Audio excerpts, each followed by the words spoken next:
The old telephone set gave an unexpected trill that made me wince. I looked up from the crossword puzzle in the morning paper and glanced at the clock. It was early 11. I rarely waited for a call, and at this hour I didn't expect one. "Bramble here," I said, picking up the phone and trying to keep my voice steady. "Dad, it's Harlan." My son's voice sounded unusually cheerful. I tensed involuntarily. In recent years, our conversations had been reduced to brief congratulations on holidays and formal questions about his health. "Something happened?" I asked bluntly. The time for small talk was long past. "Sir, actually, it's good news," he said with a touch of pride in his voice. "I've been promoted. I'm now head of the financial audit department." "Congratulations," I said, and I was silent, waiting for him to get to the real reason for the call. "Winifred and I are having a little dinner this Friday. I'd love for you to come." I almost snickered. Winifred, his wife, is inviting me to a family dinner? The same woman who's been looking at me like a cockroach in soup every time I see her for the past 3 years? "Are you sure your wife is aware of this invitation?" I asked, not hiding my skepticism. "Dad," he said, a pleading tone in his voice, "I really want you to be there. It's important to me." Strangely, those simple words made something shake inside. When was the last time my boy said I was important to him? Was it 15 years ago? Or 20? "Okay," I agreed after a pause. "Friday. What time?" 6 p.m. I could hear the relief in his voice. "Thanks, Dad." I hung up the phone and looked thoughtfully at the picture of Cordelia on the mantelpiece. It had been taken a year before she died, when her illness had not yet completely drained her. My wife was smiling warmly and a little sadly, as if she knew even then that she would leave us. "What do you think, Delia?" I asked the portrait. "Is it worth going?" Talking to pictures was one of the many strange skills one acquired after living alone for 5 years. But today, Cordelia didn't answer. She was always silent when the conversation was about Winifred. I remembered their only meeting at Cordelia's funeral. Harlan and Winifred had only been married a couple months. Winifred had been impeccable, supportive of Harlan, attentive to every detail of the funeral, even taking the time to comfort me, a man she was seeing for the second time in her life. But there was something in her eyes. Wrong. Cordelia would call it a lack of soul. "She's like an actress playing the part of the perfect daughter-in-law," I told Tabitha after the funeral. "Maybe you're just being too hard on her," my old friend replied. But I couldn't escape the impression of falseness. The first crack in our fragile neutrality came at Christmas when Harlan and his wife came to visit. Winifred brought homemade apple pie, kissed me on both cheeks, and called me Daddy. I could barely contain a shudder. After the holiday meal, when Harlan went out to get wood for the fireplace, she suddenly changed. Her gaze became cold, her voice businesslike. "Harlan and I are thinking of moving to a larger house," she said. "We might need your help with the down payment." I looked at her in surprise. My late wife had left Harlan enough money for such a down payment. Did Cordelia's money? "We invested it in securities," she said, and for a split second there was something like defiance in her eyes. In that moment I realized that my son had no idea what this investment was. My intuition, honed over 32 years as a bailiff, rarely failed me. From then on, our relationship took the form of a Cold War. Winifred no longer asked me directly for money, but each time she managed to insert phrases about how hard their lives were and how hard Harlan worked. I pretended not to take the hint. She began to turn Harlan against me, discreetly at first, then more and more openly. Our meetings became less and less frequent and colder. The last time we saw each other was on Harlan's birthday, about 6 months ago. Winifred had been whispering all evening with some friend of hers, and when I happened to be passing by, I heard a fragment of a phrase, "Old man's marasmus." "Harlan says it's getting quite unbearable." Noticing what I'd heard, she gave me a luscious smile. "I didn't tell Harlan. Why should I? He would only have gotten mad at me for bad-mouthing his wife.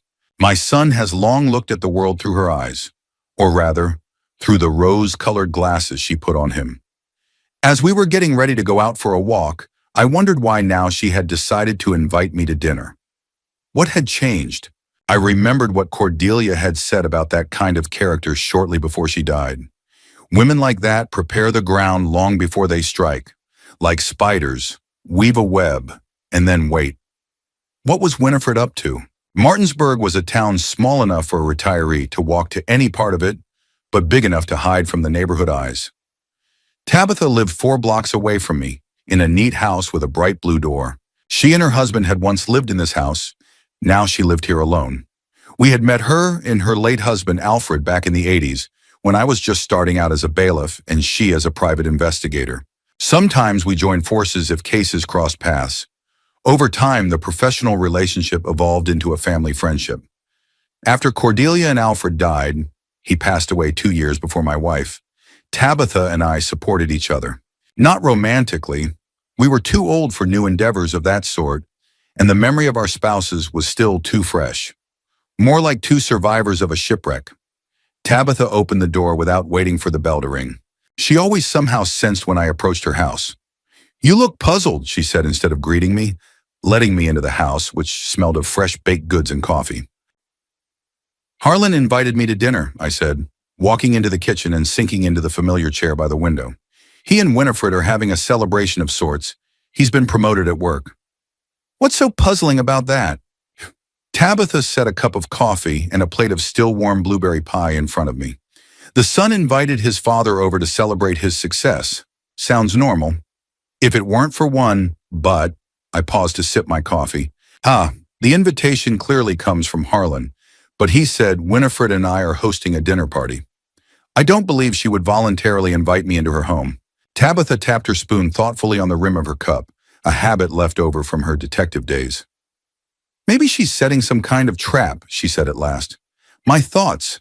The question is, what kind?" "That's for you to know. What does she want from you?" I shrugged. The same things she always does, I suppose. Money. But my finances aren't exactly a secret. She probably knows that I spent most of my savings on Cordelia's treatment. "What if," Tabitha leaned toward me, "it's not about money? What if she wants to get rid of you?" "Don't be dramatic," I grinned involuntarily. "I don't think Winifred is planning to poison me. I'm not talking about physical elimination." Tabitha shook her head. "I think she wants to cut you out of Harlan's life for good. Create a situation where you won't want to be in contact with them." It sounded plausible. Winifred had hinted to Harlan more than once that my interference in their lives was unwelcome. She said I was undermining their family and criticizing her decisions. "If you're right, Gordon," Tabitha continued, "and she's up to something, then maybe you'd better not go to that dinner. And give her a chance to tell Harlan that his father is so callous that he didn't come to celebrate his promotion." I shook my head. "No, I'll go, but I'll be on my guard. Sir, you know." Tabitha leaned back in her chair. "I always thought there was something wrong with Winifred. I can't say exactly what it is, but I've got an eye for it. She's too perfect, if you know what I mean. It's like she studied how a good wife should behave, and she's playing the part carefully." I nodded, feeling a pang of bitterness. Harlan deserved better. He'd always been a sensitive boy, maybe even too sensitive for my harsh upbringing. Cordelia had often reproached me for being overly strict with my son. "It's like you're afraid to show him how much you love him," she'd say. Perhaps she was right. I didn't know how to express tenderness, having raised Harlan in the strictness I thought necessary to make him a real man. As a result, I ended up with a son who still seeks my approval, but is too afraid of me to be outspoken. And this gulf between us is the perfect breeding ground for the likes of Winifred. "Well," I said, finishing my coffee, "now that I've decided to go, I should get ready. What do you wear to a dinner where they're probably going to try to destroy you morally?" "Your best suit and self-respect," Tabitha smiled, "and be sure to tell me how it ended." Walking back home, I pondered the evening ahead. Whatever Winifred had in mind, I would be ready. After all, I'd spent 3 decades dealing with people who lied to my face. I've learned to see the falsity behind perfect facades. And if my sister-in-law thinks she can outplay the old bailiff, well, it's going to be an interesting evening. After my conversation with Tabitha, I spent the rest of the day going over all my encounters with Winifred, trying to capture that elusive sense of falsity that had haunted me from the beginning. My memory tossed me moments. Here was Winifred talking about her childhood in a small town in Vermont. The story sounded rote, like text from a tourist brochure. Here she was describing her work as an investment advisor in generalities, avoiding the specifics that always mark a professional. Here she was talking about her parents, who had supposedly died in a car accident when she was in her 20s, without the deep sadness that I'd seen in her life. The deep sadness I've seen in the eyes of people who have actually experienced such a thing. 32 years as a bailiff taught me how to recognize liars. People mired in debt often resorted to the most elaborate fabrications to avoid paying. I've seen them cry crocodile tears, telling of illnesses that didn't exist, losses that didn't happen, hardships made up as they went along. Over time, I learned to notice the little inconsistencies that gave away the lies. The repetition of the same phrases, as if learned by heart, the lack of emotional response appropriate to the story, the avoidance of details where there should be many. And in all of Winifred's stories, I saw these signs. But it's one thing to suspect and quite another to have proof. The next morning, I made my way to Tabitha's house again. She opened the door like she was just waiting for me. "Darren, you've decided to dig up your sister-in-law?" It wasn't a question, it was a statement. "How do you know?" "Because you're Gordon Bramble, and you never leave a doubt unresolved." She stepped back, letting me inside. "And because I'd do the same if I were you." We settled into her small office, where Tabitha still kept the equipment and materials from her investigations. An old computer hummed softly in the corner, shelves littered with case folders she'd never gotten around to filing. Too many memories. "What do you know about her?" Tabitha asked, pulling the notebook closer to her. "Not much," I admitted. "Winifred Porter, 41 years old now, born and raised in Bristol, Vermont. Parents died in a car accident about 20 years ago. She graduated from Cornell University with a degree in economics, works as an investment consultant for Axon Advisors.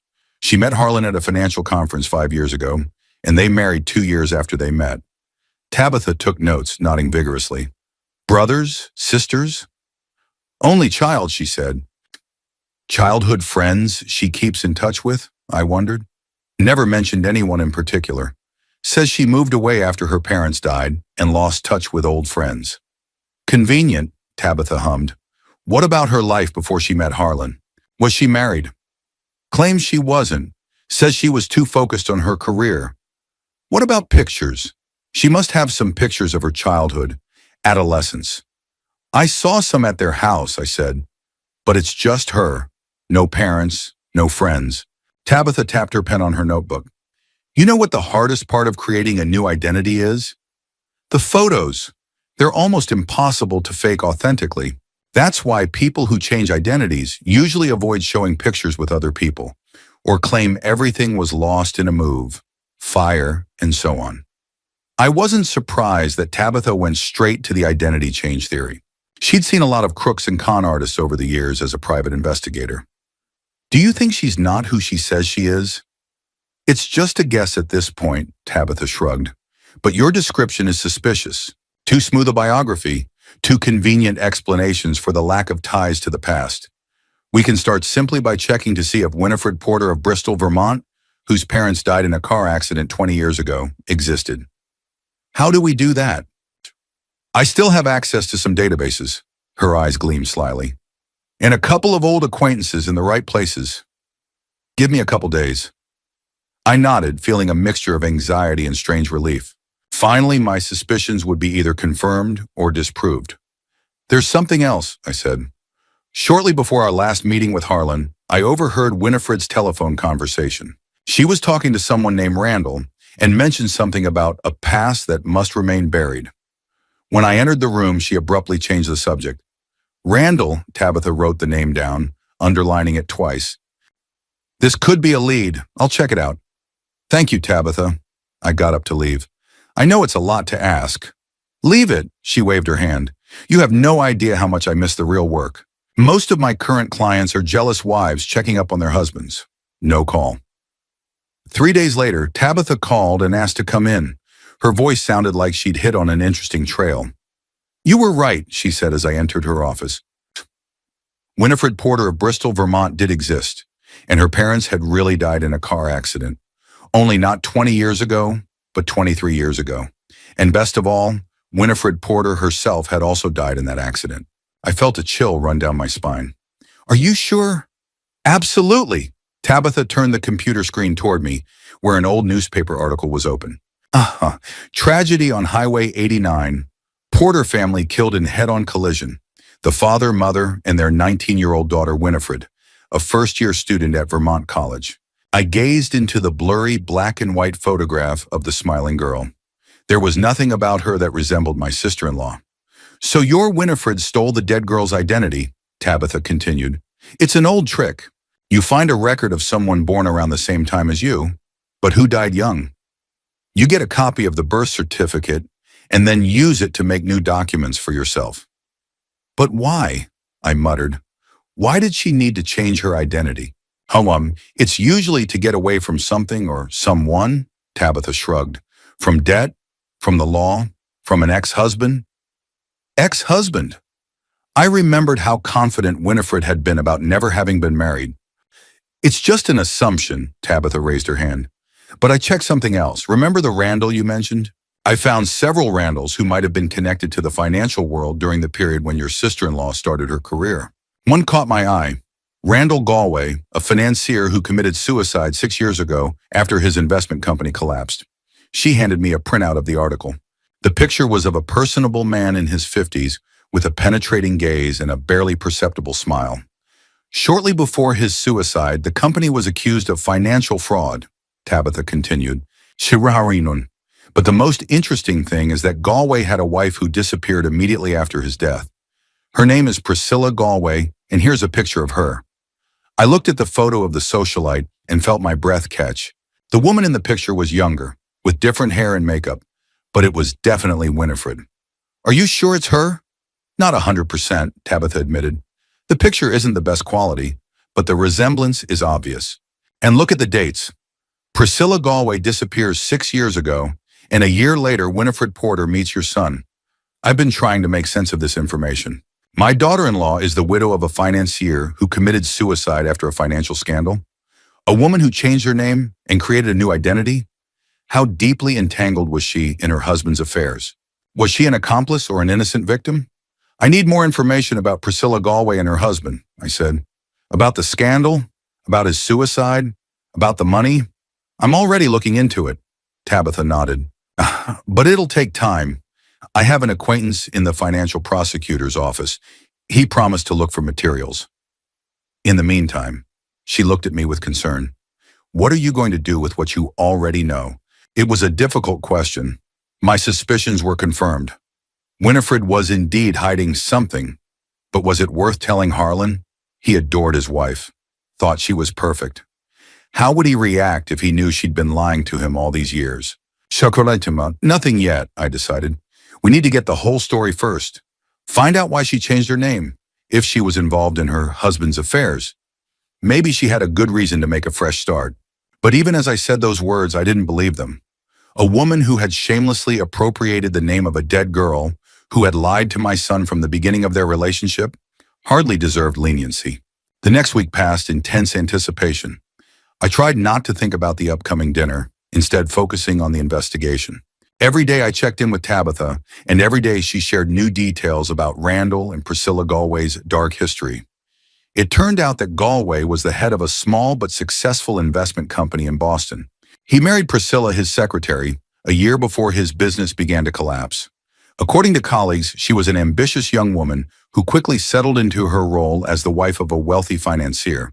After the collapse of the company and her husband's suicide, Priscilla disappeared, taking the rest of her savings. There were rumors that she was aware of her husband's machinations, perhaps even helped him.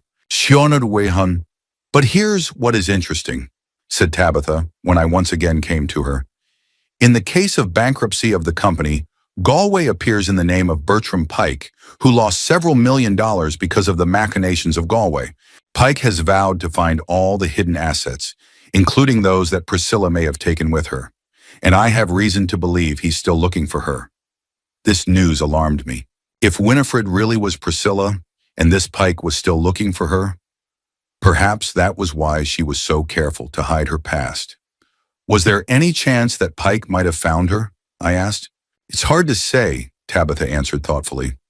On the one hand, she's disguised herself well. On the other, people like Pike have resources and connections, and they don't forget a grudge. I remembered Winifred's strange behavior lately, her nervousness, Her sudden desire to invite me to dinner. What if she felt that the ring was shrinking, that her past was about to catch up with her? Gordon, Tabitha looked at me seriously. You have to decide what to do with this information. Dinner is the day after tomorrow. Will you tell Harlan the truth? I was silent, thinking over the situation. Tell my son that his wife is an imposter with a dark past? It would ruin his life, break his heart. But to keep silent, don't I put him in even more danger? What if Winifred's past catches up with her, and Harlan finds himself caught up in a story he knows nothing about? I don't know, Tabitha, I said honestly. For the first time in my life, I don't know what to do. Friday came all too quickly. The night before, Tabitha had brought me the latest finds. Printouts of newspaper articles about the collapse of the Galway company and several photographs of Priscilla at charity events and social gatherings. With each new picture, I saw her resemblance to Winifred more and more clearly, and my doubts melted away. My sister-in-law was indeed the widow of a suicidal financier, possibly an accessory to his crimes, and definitely the woman who had stolen the identity of the dead girl. Have you decided what you're going to do? Tabitha asked as I looked through the materials. Not yet, I admitted, but I'll figure something out on the way. I stood at the door of my son's house clutching a bottle of 18-year-old whiskey, a promotion present, still unsure whether to open the cards. Suspicion and evidence are different things. I had reason to believe that Winifred was Priscilla Galway, but there was no absolute certainty. And if I'm wrong? Harlan opened the door, his face lit up with a genuine smile. Papa, you've come. He hugged me with unexpected warmth. Come in. We're just opening the wine. I crossed the threshold, carefully watching Winifred, who stood at the back of the spacious living room. Her face expressed neither joy nor annoyance, only a carefully rehearsed politeness. On me. Gordon, how nice that you could come. She moved closer to kiss me on the cheek. She smelled of expensive perfume and tension. Harlan was so anxious to see you. Couldn't miss such an event. I handed the bottle to my son. Congratulations on your promotion, Harlan. Thanks, Dad. He looked at the label. Wow, an 18-year-old Glenlivet. That's your favorite, I remember. I nodded. Out of the corner of my eye, I noticed Winifred's lips tighten slightly. Did she not like that I knew her son's taste better than she did? Or was she just unhappy with my presence? I'll show you the house, Harlan offered. We remodeled it last month. As we walked through the rooms, I noticed the little details. The house was tasteful, but without personality, as if it had come from the pages of an interior design magazine. Not a single old photograph, not a single personal item that could tell us anything about Winifred's past. I guess it's just the three of us for dinner? I asked when we got back to the living room, where the table was set for three. Yes. Harlan looked a little embarrassed. We wanted it to be a family night. Family night. It sounded as if Winifred was preparing the field for some sort of operation. Dinner began in a tense atmosphere. We discussed neutral topics, the weather, city news, Harlan's work. Winifred played the role of the perfect hostess. She served the food, poured the wine, kept the conversation going with small talk. But I could feel the wariness behind the mask. It was as if she was waiting for a trick on my part. Tell your father about your new project, darling, she suggested, as we moved on to the main course. I've been appointed to lead the audit of a large regional hotel chain. It's a huge responsibility, but it's also an opportunity to prove myself. If all goes well, I could be promoted to partner as early as next year. That's wonderful, I said, genuinely pleased. Your mother would be proud of you. Yeah, it's too bad she didn't live to see it. A shadow flickered across Harlan's face. By the way, remember how she always said that I would be more successful than you? I smiled. She was right. You've already accomplished more than I did in my entire career as a bailiff. Don't be modest, Gordon, Winifred interjected with that peculiar intonation that made a compliment seem like a jab. Harlan always said that your work was difficult and important. Yes, beating debts out of poor people is a very noble occupation, I said sarcastically. Dad, you always underestimate yourself. Harlan shook his head. You were one of the most respected bailiffs in the county. I remember people coming to you for advice, even when they didn't need it. That's true. I felt a rush of warmth.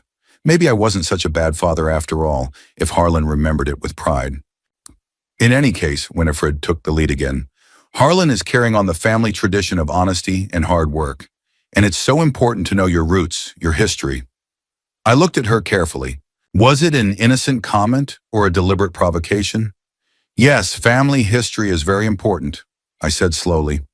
What about your family, Winifred? You don't talk about it much. Her smile became a little more strained. Tree. We've discussed it more than once, Gordon. I lost my parents a long time ago. It's still hard to talk about it. Of course, I understand, I paused. But I was trying to remember the other day. What year was that accident? 20 years ago. Pano, about that, she was clearly starting to get nervous. I wouldn't want to now. It's strange, I continued as if nothing had happened. I was reading about car accidents in Vermont, and I found mention of the Porter family in Bristol. That's your hometown, isn't it? Winifred froze, her eyes widening for a moment. Dad, why are you doing this? Harlan intervened. You know Winifred doesn't like to talk about tragedy. I'm just clarifying the details. I shrugged. The article said the whole family was killed. All three of them, the father, the mother, and the daughter. There was silence. Winifred slowly put down her fork. Perhaps you've read about another family. Her voice was steady, but the fingers clutching her napkin were white. Bristol is a small town, but not so small that there's only one family with that surname. Maybe, I agreed. It's a shame you don't have any pictures of your parents. I'd love to see them. Dad! Harlan looked shocked. What's gotten into you? It's all right, dear. Winifred put her hand on her husband's shoulder. Your father is just curious. After all, he has a right to know more about his daughter-in-law's family. Her tone was calm, but her eyes threw lightning bolts. Exactly, I nodded. Besides, it's my professional habit to check facts. You know, Harlan, how much I've dealt with people hiding their pasts, changing their names. What are you getting at? Harlan asked sharply. I looked directly at Winifred. I'm just thinking out loud. For example, what would you think if you found out that your wife is not really Winifred Porter from Vermont? That the real Winifred Porter died with her parents 23 years ago? Harlan looked from me to his wife in bewilderment. Daddy, have you had too much whiskey? Or is this some kind of stupid joke? No, it's not a joke. I kept my gaze on Winifred. And I'm just wondering how you'd feel if you found out that the woman you married was really Priscilla Galway, widow of a Boston financier who went bankrupt and killed himself 6 years ago. Winifred's face turned white as chalk. For a moment, I thought she was going to faint, but instead she rose abruptly, knocking over her wine glass. How dare you? Her voice shook with rage. You come into my house and make such absurd accusations. Wah! Winnie, calm down, Harlan tried to take her hand, but she yanked it away. No, I will not stand for this. She turned to me, eyes burning with rage. Get out of my house. Immediately. Harlan jumped up, clearly confused and frightened. Winifred, please, I said get out, she practically screamed. Your father has always hated me, always trying to ruin our marriage, and now he's come up with this ridiculous lie. I slowly got up from the table, keeping my composure. A lie? I said quietly.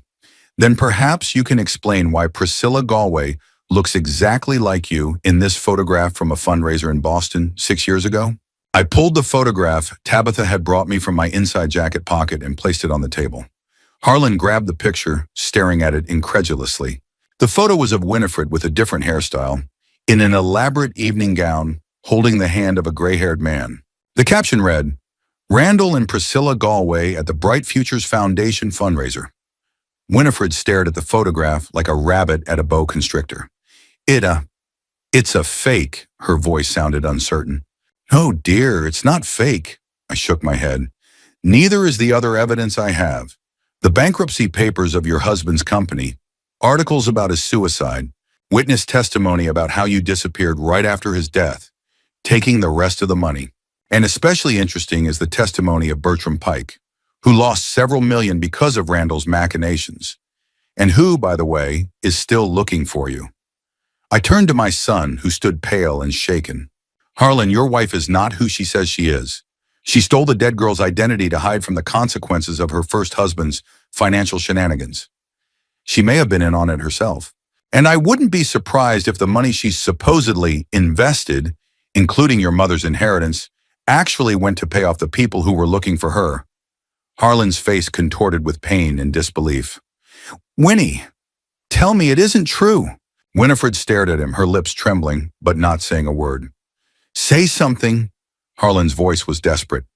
Yeah, I can explain, she finally said in a weak voice. So it's true? Harlan exhaled. Winifred sank slowly into the chair as if her legs refused to hold her up. I didn't want you to find out. Like this. Not from him. She gave me a hateful look. Sana, oh my God. Harlan sank into the chair across from her, not looking in her direction. All this time, you've been lying to me about your whole life. I had to. There were tears in her voice. You don't realize what I've been through. Randall was a monster. He dragged me into his schemes. I was young, stupid. And when it all fell apart, he killed himself and left me to deal with the consequences. And that's why you stole a dead girl's identity? Harlan's voice was icy cold. I had no choice. Pike threatened me, said he'd track me anywhere. I had to disappear, become someone else. And our relationship, our marriage? Harlan finally looked at her. Was that a lie too? Winifred shook her head desperately. No, I swear, I have fallen in love with you. Our marriage is the only real thing I've had in all these years. Real? Harlan grinned bitterly. How can a marriage based on lies be real? I stood watching the drama unfold with mixed feelings. The truth had come out, just as I wanted it to. But looking at my grief-stricken son, I couldn't help but wonder. Was it worth it? Why now? Winifred suddenly turned to me. Why did you decide to reveal it today? Atsusurunti, because you were up to something, I answered. This dinner, the unexpected invitation. I knew you were planning something. Were you trying to turn Harlan against me for good? Or just setting the stage so you could disappear again when Pike got too close? She didn't answer anything, but the look in her eyes spoke volumes. Are you really Priscilla Galway? Harlan asked quietly. Winifred nodded slowly. My real name is Priscilla Morrow. Galway is Randall's last name. We were married for 4 years. There was a heavy silence on the table. I could see tears streaming down Harlan's cheeks. My strong, reserved boy was crying for the first time since his mother's funeral. I think I'd better go, I said at last. You two need to talk alone. Harlan did not answer, did not raise his head. Winifred or Priscilla sat motionless, like a waxen figure. I headed for the exit, but at the very door of the living room I turned around. Harlan, if you need a place to stay, my door is always open. He nodded slightly, not looking in my direction. That was all I needed. Stepping outside, I took a deep breath of the evening air. Martinsburg slumbered peacefully under the soft light of the street lamps. No one cared that a whole life had just been destroyed in one of the houses. I felt no triumph, only fatigue, and a vague sense that I had done the right thing.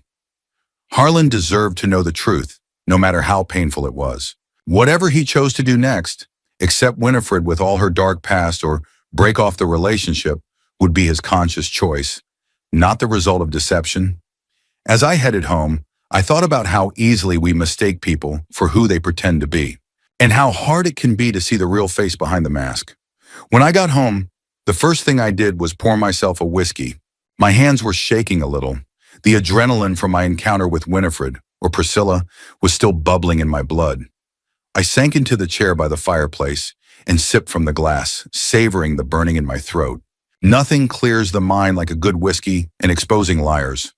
Images of the previous of the evening. Harlan's shocked face, Winifred's white lips, the photograph on the table, the evidence of her double life.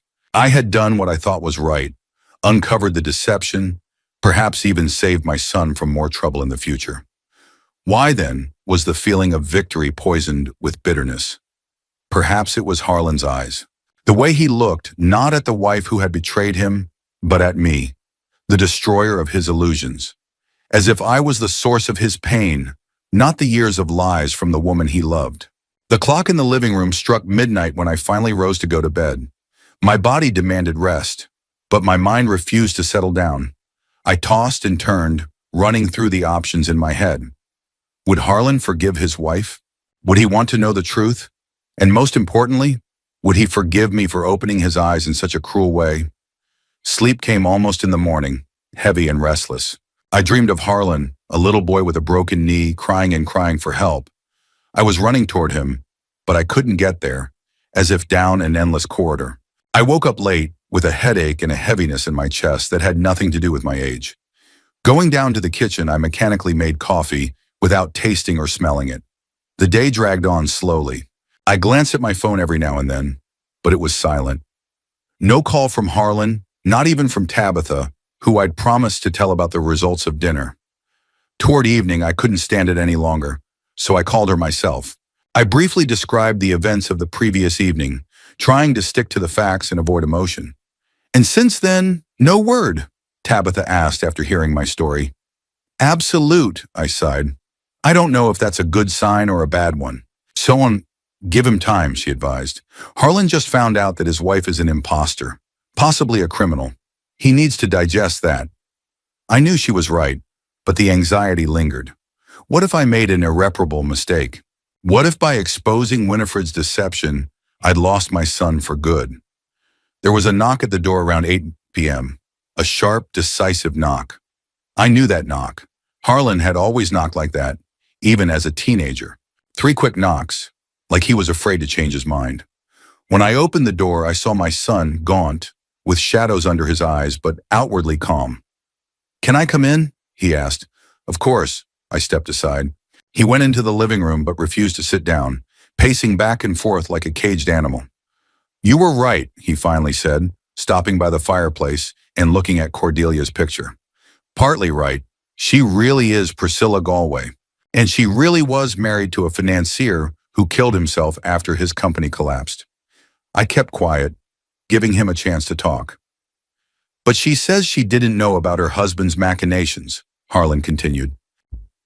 "That he was using her, that she was just a pawn in his game, that when he killed himself, she was left alone with his creditors who threatened her, especially this Pike guy.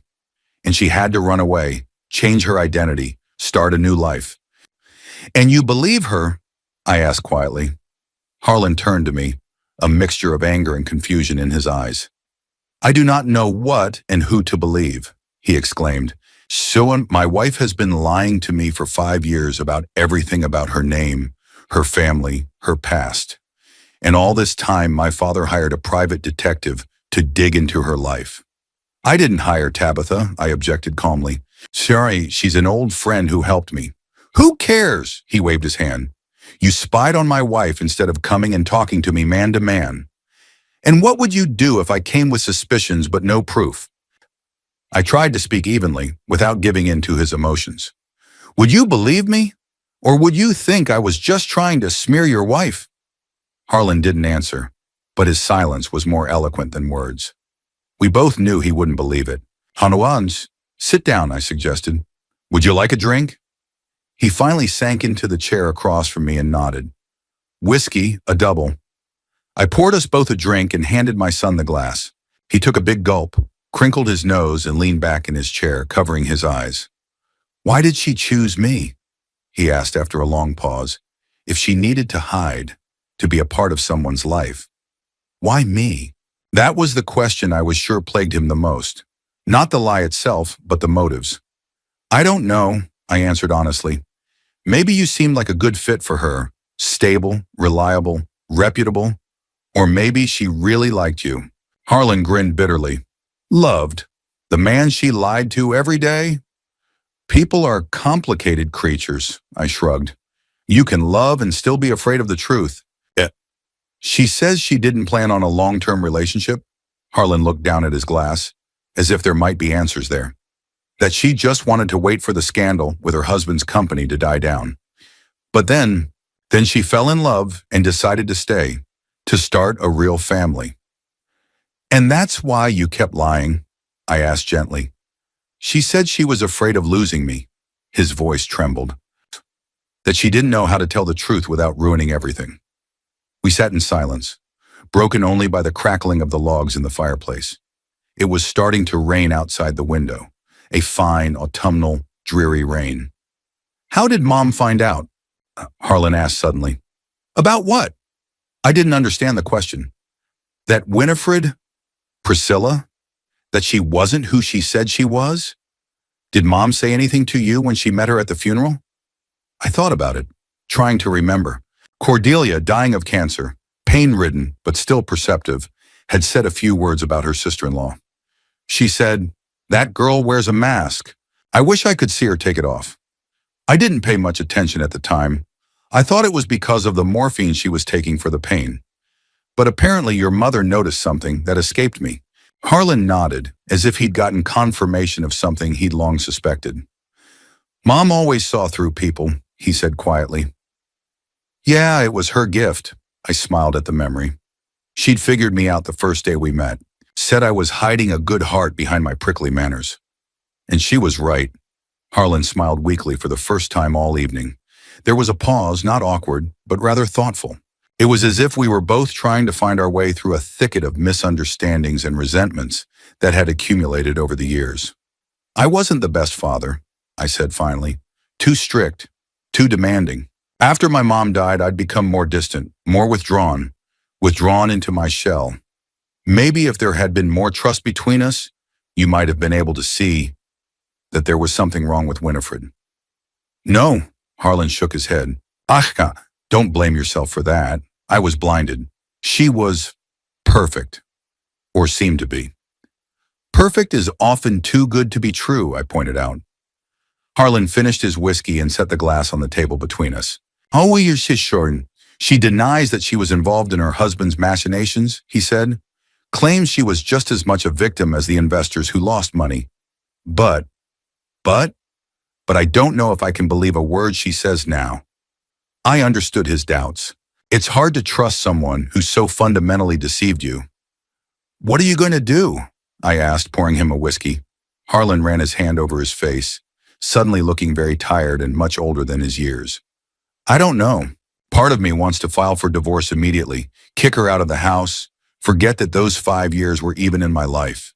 He paused. "But the other part, God, Dad, I still love her. No matter what, I love a woman who probably married me just to use me." There was such despair in his voice, it made my heart sink. My boy was suffering, and there was nothing I could do to help him except be there for him. "Sardanom, you don't have to make a decision right now," I said softly. "Give yourself time. Think about it. Maybe you should talk to a professional, a psychologist or a family counselor. Her version of events." Harlan didn't seem to hear me, immersed in his own thoughts. She sounded so convincing. That Randall was a monster who controlled her every move, that he threatened her if she went to the police, that she was young and scared when she ran away and stole someone else's identity, and at the same time, she didn't tell you the truth when you became close. I reminded him gently. She married you under a false identity. It was a conscious choice, not dictated by fear or coercion. Harlan nodded, but I could see the doubt in his eyes. Winifred, or Priscilla, had always had a knack for persuasion, for manipulating emotions. Even now, when her lies were exposed, she found ways to sow doubt. "She insists you made the whole thing up," Harlan said suddenly, "that you hired someone to fake the photo, that you hated her to the point where you were willing to create a whole story just to ruin our marriage." I was prepared for that. Cornered, Winifred predictably tried to turn the tables on me. "And you believe that?" I asked calmly. Harlan looked me in the eye for a long time before answering. "No, I don't. I don't believe it. I know you, Dad. You can be tough, even ruthless, but you never lie." He stammered. "I saw her face when you showed me the picture. It wasn't the anger of an innocent man. It was the horror of being exposed. I felt strangely relieved. Despite all our differences, despite the years of estrangement, my son still believed me." "I have other evidence," I said. "Documents, testimony. If you want, I can—" "Not now," he held up his hand, stopping me. "I'm not ready to see more evidence that the last 5 years of my life have been based on lies." We fell silent again. The rain intensified, drumming on the roof and windows, providing a cozy sound backdrop for our unhappy thoughts. "Do you remember when we went fishing with you?" Harlan asked suddenly. "When I was about 10 or 11. "Of course," I smiled. "Shabididarinon. Every summer, to Miller Lake. You always said fishing teaches patience and observation." He looked out the window, at the rain streaming down the glass. A good fisherman knows how to wait and notice what others miss. Remember? I nodded, surprised that he remembered my words spoken so long ago. I wasn't a good fisherman with Winifred, Harlan continued. I didn't notice the signs, didn't ask questions, took everything at face value. Maybe if I'd been more careful. Don't blame yourself, I interrupted him. She was a professional liar, and it's natural to believe the ones we love. You know what the worst part is? He looked at me with pain in his eyes. Even now, knowing that she lied to me, that she probably never really loved me, I miss her. The woman who may have never existed. I didn't know what to say. Love is a strange thing. It doesn't disappear just because the object of love wasn't who it said it was. Where were you staying? I asked, changing the subject. At the Martinsburg Inn, Harlan answered. I couldn't stay at home. Too many memories. You can stay here, I suggested. Your room is always ready. Thanks, Dad, but I need space. Time to think. I understood him. Sometimes it takes distance to see things clearly. What would you do if you were me? Harlan suddenly asked. I hesitated. It was a difficult question. Honestly, I don't know, I admitted. No one knows what they're going to do until they're in that situation. But whatever you decide to forgive her, to give her a second chance, or to cut all ties, it should be your decision, based on how you feel, not what someone else thinks is right. Harlan nodded, grateful for the lack of pressure from me. I have to go, he rose. Thank you for the whiskey and the conversation. You're welcome. I stood up too. You know where to find me if you need me. He turned around at the door, as if he wanted to say something, but then he just hugged me tightly for the first time in years. I felt my eyes water. Thanks for opening my eyes, Dad, he whispered, even if it hurts. When he left, I stood in the hallway for a long time, feeling the warmth of his embrace and wondering what tomorrow would bring. Winifred denied all the accusations, as I had suspected. But the seed of doubt had been sown, and Harlan, despite his love for her, no longer looked at the world with the same eyes. I returned to the living room and refilled my whiskey. Outside, the rain had turned into a torrential downpour, as if the sky were mourning my son's shattered illusions. I raised my glass in a silent toast to Cordelia, a way woman who always saw through people, even when she was on death's doorstep. You were right, Delia, I whispered, looking at her picture. She did wear a mask, and now we were finally seeing what was underneath it. After my conversation with Harlan, I spent a restless night. Sleep came intermittently, interspersed with long periods of wakefulness as I lay in the dark, staring at the ceiling and going over the twists and turns of this unpleasant story in my mind. The morning came gray, dank, with a light rain pounding the eaves, a perfect reflection of my mood. I called Tabitha right after breakfast and spoke briefly about my son's visit, his doubts and Winifred's denial, accusing me of fabricating evidence. That was to be expected, Tabitha said. People who are used to lying rarely give up when first exposed. But all we have is that photograph and my suspicions, I said. Harlan is torn with doubt right now. If Winifred is convincing enough, she can win back his trust, Tabitha finished. Well, I have news for you. Last night I got some files from my contact in the financial prosecutor's office, documents on the Randall Galway case, testimony from his colleagues and investors, including his wife's role in the company. If you're free, I could come by today. I'll be waiting, I replied, feeling a strange tension building inside, a mixture of anxiety and anticipation. Tabitha showed up around noon, carrying a bulky folder, protected from the rain by a plastic bag.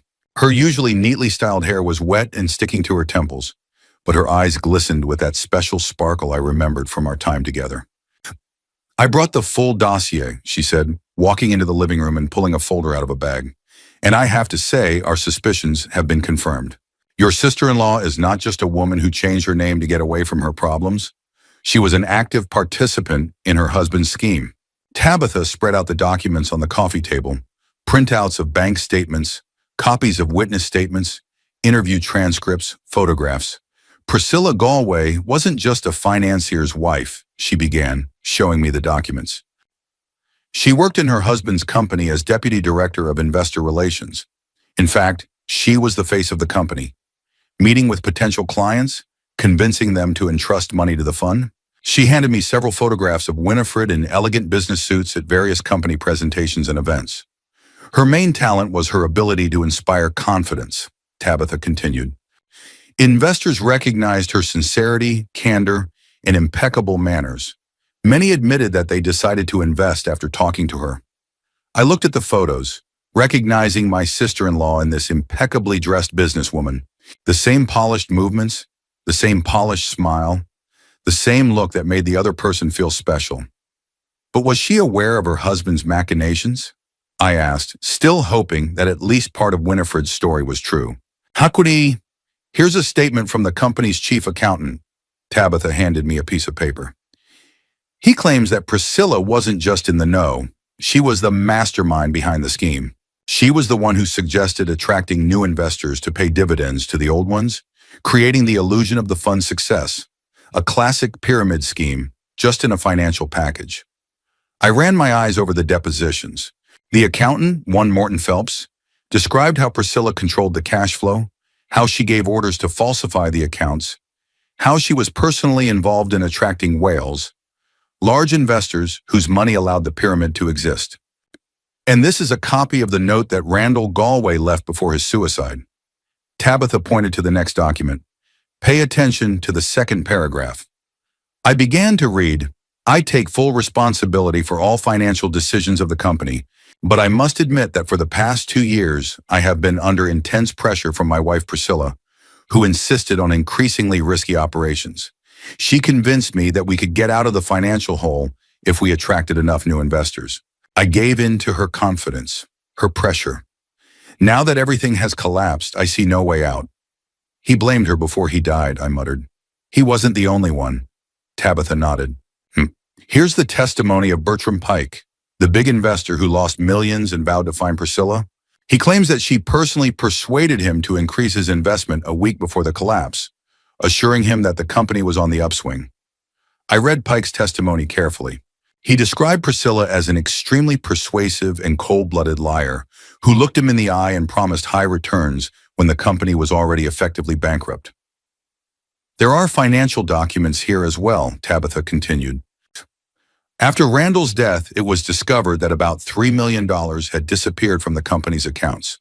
According to the investigation, Priscilla withdrew that money in small portions during the month before the collapse and transferred it to offshore accounts. She was preparing to escape, I said thoughtfully. Exactly. And this is particularly interesting. Tabitha handed me another document. A list of affected investors. Pay attention to page 3, item 42. I found the line and felt a chill run down my spine. There was a name, Cordelia Bramble, $250,000 invested. My wife? I couldn't believe my eyes. Cordelia had invested in their fund? The date was 3 years before she died. Tabitha nodded. Maybe she wanted to secure Harlan's future. Either way, that money disappeared along with all the other assets in the foundation. I sat stunned by this revelation. Cordelia had never mentioned investing in any foundation. Perhaps she didn't want to bother me, knowing my skepticism about financial ventures. Or more likely, she hadn't realized that she had been the victim of a fraud. Her illness had caught up with her shortly after the events. Manana, do you think it's a coincidence? I asked. Or did Winifred know that my son was the son of one of her husband's victims? It's hard to say for sure, Tabitha shrugged. But if you look at the chronology, Cordelia dies, you and Harlan organize the funeral, at which Winifred, who has already changed her identity, gets to know him better. Maybe she recognized the last name and decided to see if there was a connection. Or worse, she was specifically looking for relatives of the affected investors. Why? I didn't understand the logic. To make sure she wouldn't be recognized? Or out of guilt? Or, Tabitha hesitated, or it was a kind of revenge, she said quietly. Some crooks take a strange pleasure in cheating those they've already cheated once. It's a perverse sense of power. I remembered how Winifred had always tried to control the finances in Harlan's family, how she had insisted on investing Cordelia's inheritance.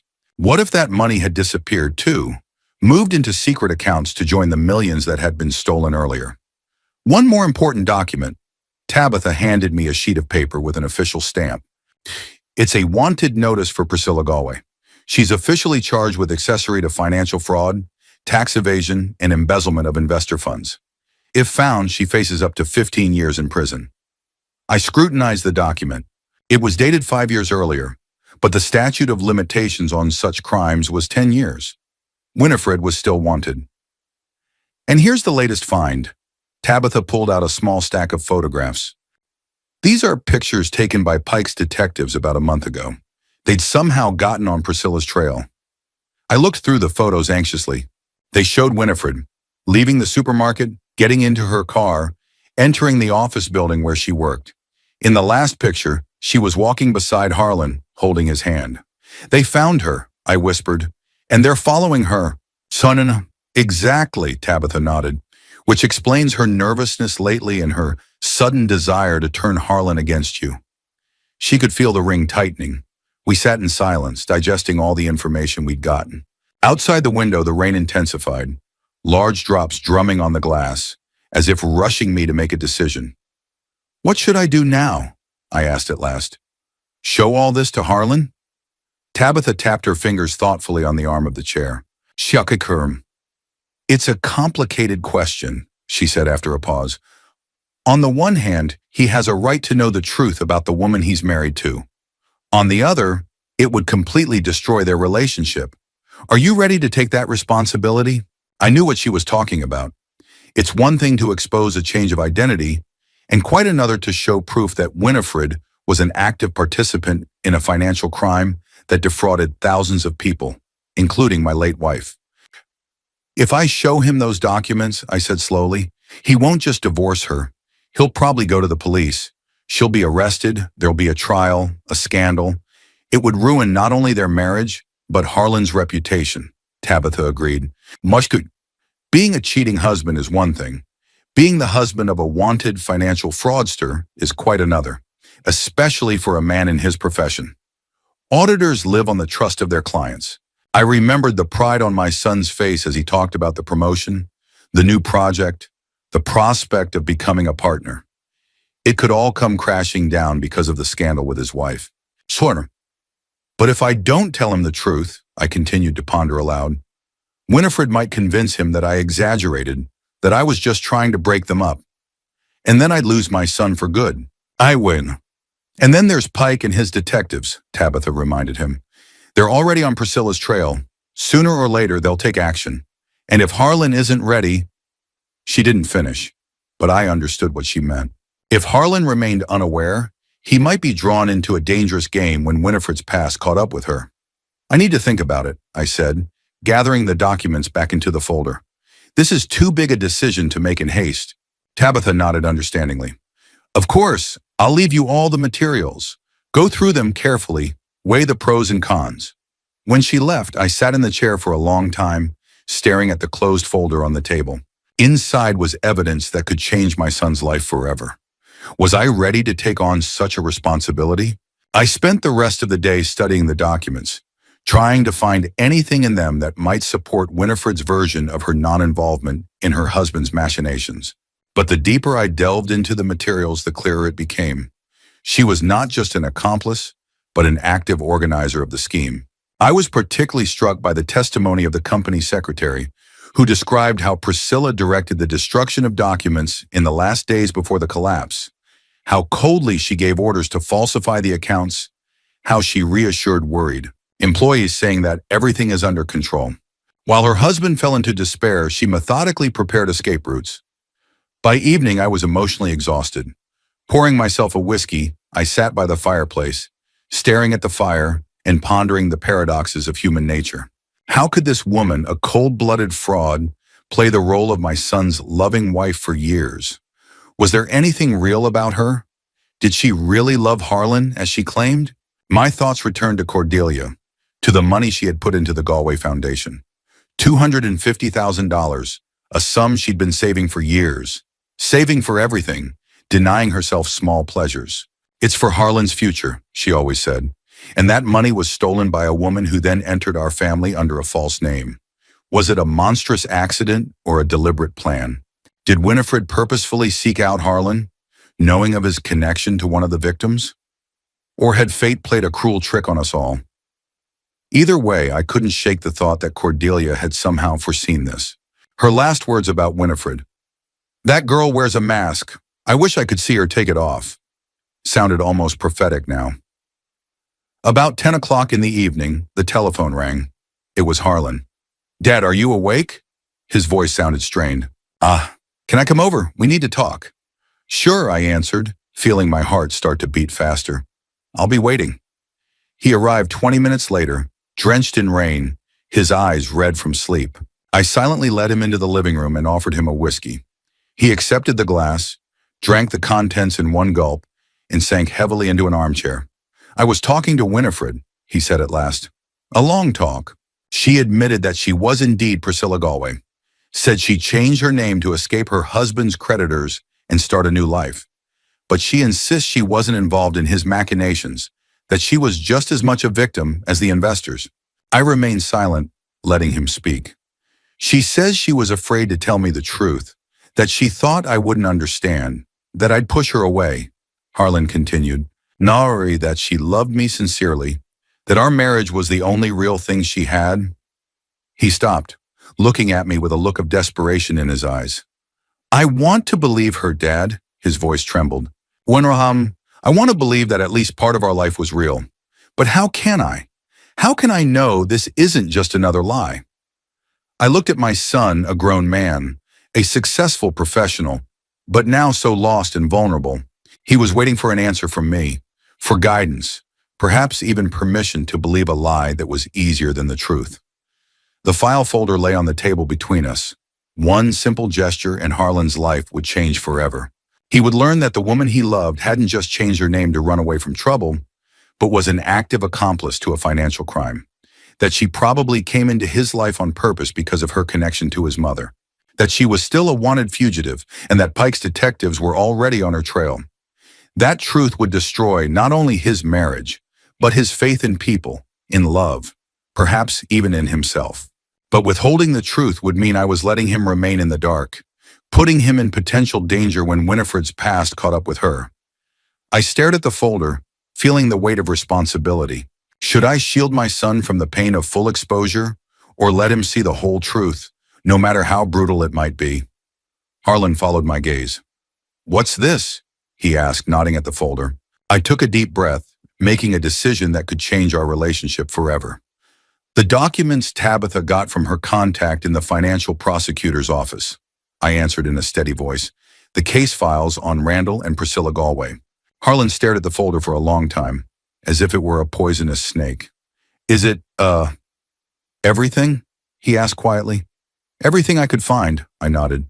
"Witness statements, financial documents, photographs. What's in it?" His voice was almost a whisper. Was she really innocent? I looked into my son's eyes, seeing desperate hope in them. He wanted to hear that Winifred was innocent, that all her actions were a forced measure dictated by circumstances. But I couldn't lie to him. Not now, not when the lie had already caused so much pain. "No, Harlan," I said softly. "According to these documents, your wife wasn't just aware of her husband's schemes. She was an active participant." I could see the last spark of hope fading in his eyes, and it broke my heart. But I went on. "This folder contains witness statements, financial documents, photographs. Everything indicates that Priscilla Galway was not an innocent victim of circumstance." Harlan remained silent, staring at the folder. His hands trembled slightly, the only sign of the storm raging inside. "I have to look at it," he said at last, holding out his hand. I hesitated for a second before handing him the folder. It was a moment of choice, a last chance to protect my son from the full truth. But at what cost? At the cost of his safety?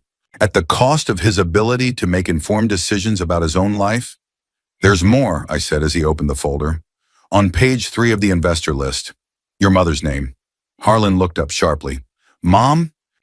Cordelia invested $250,000 in the Galway Foundation 3 years before she died." I met his gaze. "The money she was saving for you." I saw the shock and understanding reflected on his face. "So? Winifred knew? Did she find me on purpose?" "I can't be sure," I answered honestly. "But there are too many coincidences, and there's something else.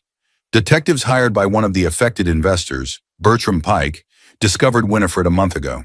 They're keeping tabs on her. Harlan rubbed his face with his palms, a gesture he'd done since childhood when he was confused or upset. "Show me everything," he said quietly. "I need to know the truth. The whole truth." Harlan spent the next 2 hours silently studying documents, photographs, witness statements. I sat beside him, not interfering, only occasionally refilling his glass. His expression changed from shock to disbelief, from anger to deep sadness. But he didn't say a word until he had read every last line. Finally, he closed the file and leaned back in his chair, staring at the ceiling. She denied it," he said after a long silence. "Said she was just a public figure, that she knew nothing of the real operations, that Randall had kept her in the dark. But here," he tapped his finger on the folder, "this is different. Testimony from people who worked with her, saw her give orders to forge documents, defraud investors, her own financial dealings before the collapse." His voice shook. "And Mom, God, she'd defrauded Mom. And then she came into my life knowing who I was." "We can't be absolutely sure she knew about the connection to your mother," I reminded him, "though a coincidence seems unlikely." "What difference does it make now?" Harlan grinned bitterly. "She'd lied to me from the first day we met. Every moment I thought was sincere, every declaration of love, every anniversary we've had, it was all built on lies. I didn't know what to say. No words could ease his pain." "What are you going to do?" I asked after a pause. Harlan ran his hand through his hair, took a deep breath. "I don't know," he admitted. "Part of me wants to go to the police right away, to tell them everything I've learned. The other part," he paused, searching for words, "another part of me just wants to disappear. Go somewhere where no one knows me and start over." "I understand," I nodded.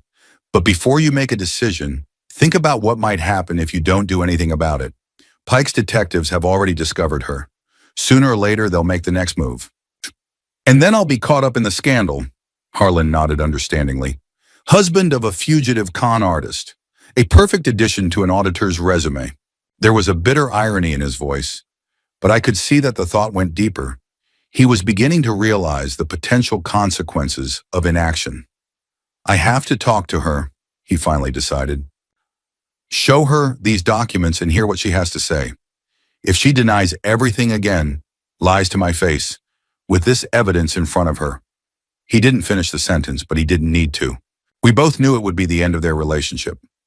"Would you like to spend the night here?" I suggested it. "It's late, and tomorrow will be a hard day." Harlan shook his head. "No, I'll go to a hotel. I need to be alone to think." He stood up, picking up the file folder. "Thank you, Dad," he said quietly, "for the truth, no matter how bitter it was." I nodded, not trusting my voice. When the door closed behind him, I remained seated in the chair, staring at the fire in the fireplace and pondering the consequences of my choice. I had given my son the truth, but what price would he have to pay for that knowledge? The next 2 days passed in tense anticipation. I called Harlan several times, but only got to voicemail. Tabitha advised me not to worry. He needed time to figure things out, to make a decision. But the anxiety wouldn't let go of me. What if he decided to forgive Winifred? What if she had managed to manipulate him again, making him believe his innocence against all the evidence? On the third day, when I was ready to go to the hotel and look for my son, the doorbell rang. When I opened it, I saw Harlan, gaunt, with dark circles under his eyes, but with a determined expression on his face. "May I come in?" he asked. I stepped back silently, letting him into the house. He went into the living room, sank into the same chair where he had sat 3 days before, and looked at me with a long stare. "I talked to her," he said at last. "Showed her the documents, the pictures, everything." I sat across from him, waiting for him to continue. "At first she kept denying it, saying it was fake, that you'd found someone who'd fabricated it all." Harlan grinned without a trace of mirth. She snapped. He fell silent, immersed in his memories. "Shakun," she cried, screamed, begged me to understand, said she loved me, that it was the only real moment of her life, that she never wanted to hurt me. "And you?" I asked quietly. I listened. I listened for a long time. Harlan ran his hand over his face. And then I asked if she knew about Mom, that Cordelia Bramble was among the investors who'd been defrauded. His eyes darkened. She didn't answer right away. And then she said she was. That she recognized my last name at the funeral and checked it out. That it was just a coincidence at first, but then she saw it as an opportunity for redemption. Redemption? I didn't hide my skepticism. Her version of events, Harlan shrugged. She claims she wanted to take care of the son of the woman she'd indirectly deceived, that she'd fallen in love with me for real, and that she'd tried to be a good wife all these years to somehow make up for what she'd done. I remained silent, not knowing what to say. Winifred had always been a master manipulator. Even now, cornered, she found a way to present her actions in the most favorable light. I didn't believe her, Harlan continued after a pause. I couldn't. Too many lies, too many coincidences. And then, those pictures of Pike's detectives. She knew they'd found her, planned to disappear again, leave me to deal with the fallout. Did she admit it? Not directly. But when I asked her why she suddenly wanted to have that dinner, invite you, she said she wanted to solve the problem once and for all. That you'd always been a threat, always suspicious of her, and that as long as you were around me, she'd never be safe. A chill ran down my spine.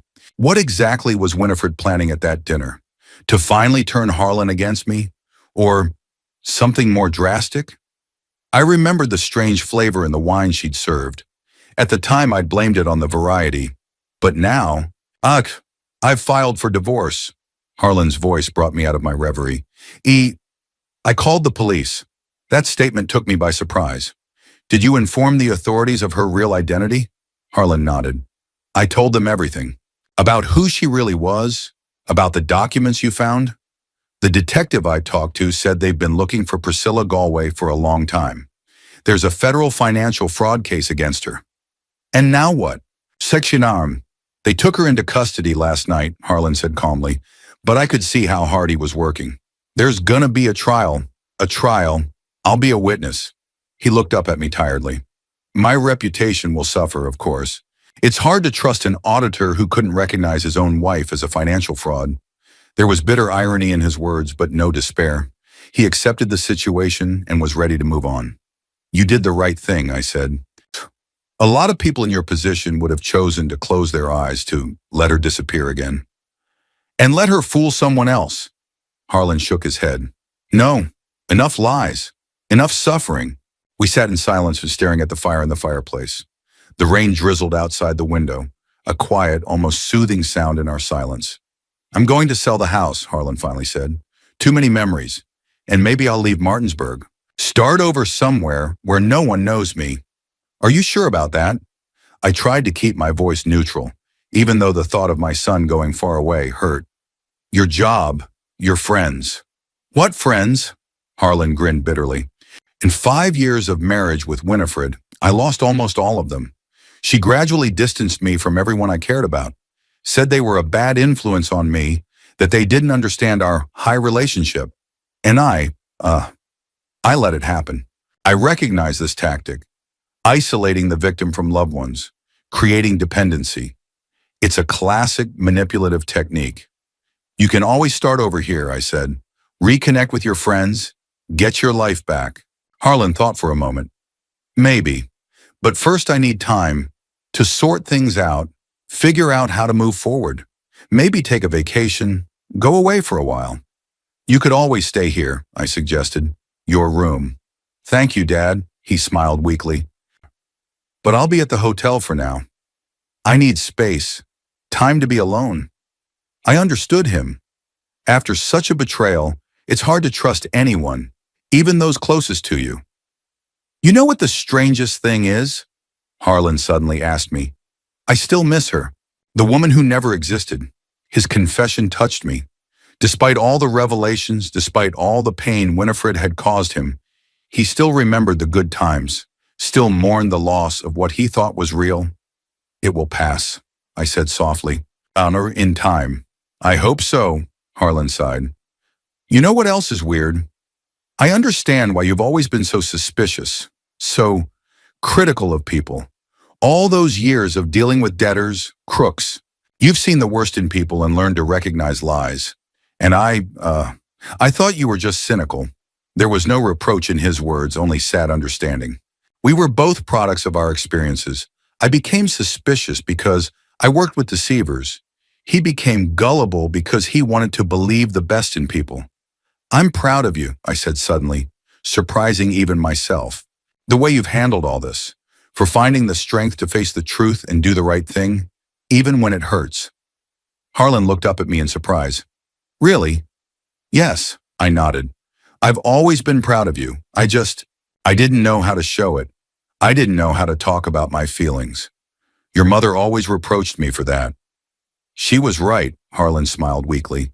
You were both right, in your own way. He was silent for a moment, then added, Thank you for revealing the truth about Winifred. I know it wasn't an easy decision. You risked losing me forever. You're my son, I said simply. I couldn't let you live a lie, couldn't leave you in danger. There was a new understanding between us, a new bond, not based on blind respect or fear, but on honesty and mutual recognition of our strengths and weaknesses. We were two men who had been through pain and betrayal and emerged from the ordeal with a new vision of the world and of each other. I think I'll be going now, Harlan stood up. I'm tired as hell. I haven't slept in 3 days.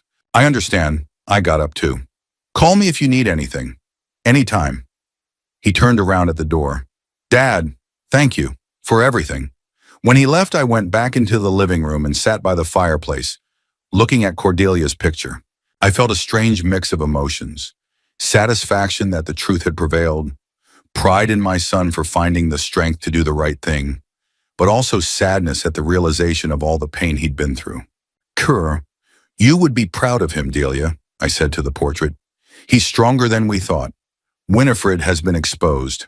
Her machinations stopped. I have achieved what I wanted all along, protected my son from a woman who lied to him, who may never have truly loved him. But this victory did not bring me the satisfaction I expected. Instead of triumph, I felt a quiet sadness for all the years Harlan and I had lost because of misunderstanding and mistrust, for the pain he'd had to go through to see the truth. But in that sadness, there was also hope. Hope that now that Winifred wasn't standing between us with her manipulations, now that we'd both been through the ordeal and come out of it wiser, we could rebuild our relationship. Not the perfect relationship from sentimental movies, but a real, honest relationship based on mutual respect and understanding. And maybe in time, Harlan can heal from the wounds inflicted by Winifred's betrayal. Maybe he'll learn to trust again, find the strength to open up to someone again. And I will be there for him, supporting him, but not interfering, giving advice, but not imposing solutions. That's what a relationship between a father and an adult son should be. A partnership of equals, not a hierarchy. The rain outside the window had finally stopped. The first stars peeked through the breaks in the clouds, timid, uncertain, but real. So was the hope of a new beginning that had started in my heart.